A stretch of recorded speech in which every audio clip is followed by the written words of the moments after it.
estava aqui lendo o roteiro do vídeo de hoje e eu percebi que ele vai ficar muito parecido com o primeiro e o segundo vídeo da série. Então já se prepare aí, se você gosta de ouvir a mesma história várias vezes, esse é o vídeo para você. É isso mesmo que você está vendo. Mesmo com a decisão do segundo concílio de Nicéia de que é válida a confecção e veneração de imagens, os iconoclastas não desapareceram e voltariam a surgir com mais força alguns anos mais tarde. E é exatamente sobre isso que nós vamos falar nesse vídeo, contando a segunda fase da heresia iconoclasta.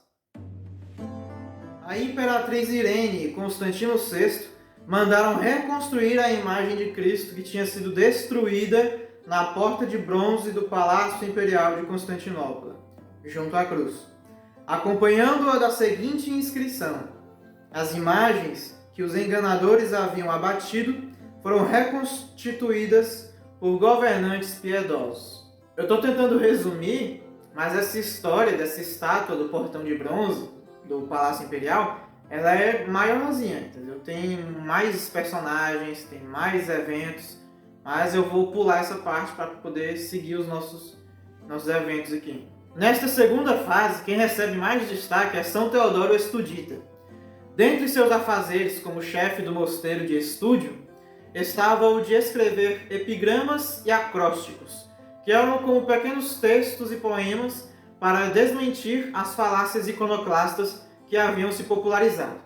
Contudo, os anos seguintes ao Segundo Concílio de Nicéia seguiram-se de mais frustrações militares e outros problemas já citados anteriormente dentro do Império Bizantino, o que levou o imperador Leão V a repensar as políticas da dinastia Isaura, que começou lá com Leão III, o Isauro. Em 814, Leão V começa a se reunir com clérigos e senadores, tentando reabilitar a política iconoclasta. Porém, dessa vez, rapidamente foi oferecida uma resistência pelo patriarca Nicéforo I de Constantinopla, o sucessor de Tarásio, que havia falecido. Nicéforo reuniu pessoalmente um grupo de bispos e abades e os fez jurar defender com as próprias vidas a veneração de imagens. O imperador, convencido de que Deus abomina o culto das imagens e, por consequência, o protegeria se eles se empenhassem em destruí-las, indicou um novo patriarca, Teódoto I, que, juntamente com João o Gramático, realizaram o Sínodo de Constantinopla de 815. Esse sínodo foi como uma canetada jurídica. Ele basicamente revogou todas as decisões do Segundo Concílio de Nicéia e agora voltou a valer as decisões do já condenado Concílio de Hieria, de 754. Durante as sessões do Sínodo de 815, o imperador teria sido indagado pelo bispo de Císico. Se este é um inquérito religioso, por que não foi realizado numa igreja e sim no palácio? O imperador respondeu que queria ser com um mediador. Um mediador aqui do debate.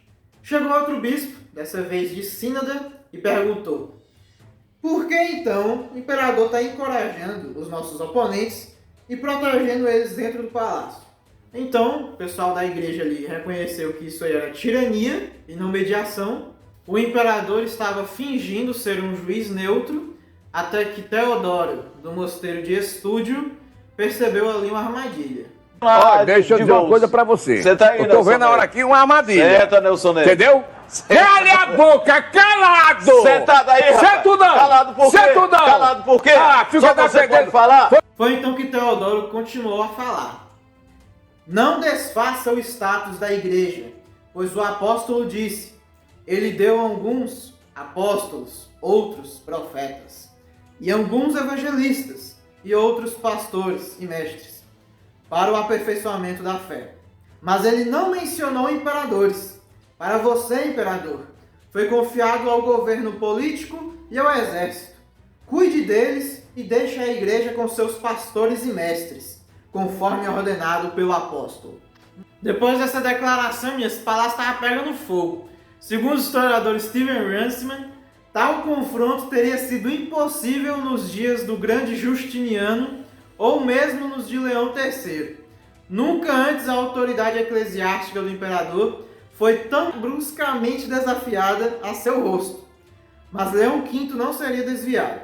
o patriarca Nicéforo abdicou do cargo e retirou-se para o mosteiro, onde escreveu tratados contra a iconoclastia. Já Teodoro foi exilado. Porém, o exílio de Teodoro não deixou ele quieto. De alguma forma, ele conseguiu ter acesso ao que acontecia no Império e continuou a escrever de dentro da prisão cartas informando por que a veneração de santos e imagens deveria ser mantida, e nessas cartas ele também questionava o papel do imperador e das autoridades políticas dentro da igreja, de que isso não era necessário, porque, como ele disse no meio do palácio, no meio do sínodo, deixa a igreja com os pastores e mestres que Jesus confiou. Então não precisa de imperador, não precisa de senador, não precisa de governador, nós se vira do jeito que nós entende, entendeu? Basicamente foi isso que São Teodoro quis deixar claro em todas as cartas que ele escrevia. Toda essa influência comunicativa que Teodoro tinha custou caro. E o imperador percebeu isso e mandou açoitá-lo na prisão. Porém, seus carrascos se recusaram a fazer isso. E, como você deve imaginar, depois do Sínodo de 815, os cristãos que apoiam as imagens foram novamente perseguidos, assim como na primeira fase da heresia iconoclasta. Porém, dessa vez, aparentemente com menos violência. Então, eu não citei essa fonte no vídeo passado, porque adivinha só, estava em russo, então estava difícil de traduzir. Mas eu vou confiar no nosso querido Wikipedia e nós vamos conseguir trazer essa informação. Na primeira fase da heresia, muitos monges morreram golpeados por chicotes e até por espadas. Incontáveis ficaram cegos, e em alguns foi jogado cera e óleo na barba, e foi colocado fogo nela, e assim foi queimado o rosto e a cabeça. Depois de muitas torturas, outros foram mandados para o exílio. Então, essa fonte aqui, dos concílios ecumênicos de Khartachev, a gente percebe que não teve menos violência coisa alguma, que essas torturas não pararam de acontecer. Em 817, Teodoro envia cartas ao Papa Pascoal I, com o objetivo de que ele instaurasse um novo concílio para novamente debater sobre o iconoclasmo e acabar com essas mentiras de uma vez por todas. Bem como enviou cartas também a outros patriarcas com objetivos parecidos, semelhantes, que tivessem alguma coisa em comum. O imperador descobre de novo e manda açoitá-lo de novo, e dessa vez os carrascos obedecem e açoitam o monge, que já era de idade avançada e assim ficou com a sua saúde bastante deteriorada. Os 5 anos seguintes ao Sínodo de Constantinopla de 815 foram um período de grande perseguição, onde os estuditas e seus seguidores foram as principais vítimas. Vários foram presos ou exilados, e alguns torturados, embora aparentemente ninguém tenha sido condenado à morte. Algum tempo se passa até que em 820 o imperador Leão V é brutalmente assassinado por adversários políticos na missa de Natal na Catedral de Santa Sofia.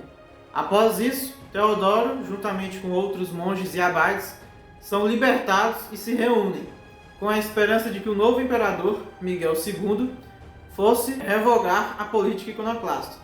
Porém, acontece que Miguel II também era um iconoclasta. Mas pelo menos ele afrouxou a perseguição e deu um tempo para os monges respirarem um pouco. Depois de toda essa confusão, Teodoro retornou para Anatólia, onde passou seus últimos dias em paz. Depois de sua morte, o mosteiro de Estúdio se tornou famoso pelos cânticos, hinos, escritos e arte bizantina. Teófilo, o filho de Miguel II, foi um grande construtor.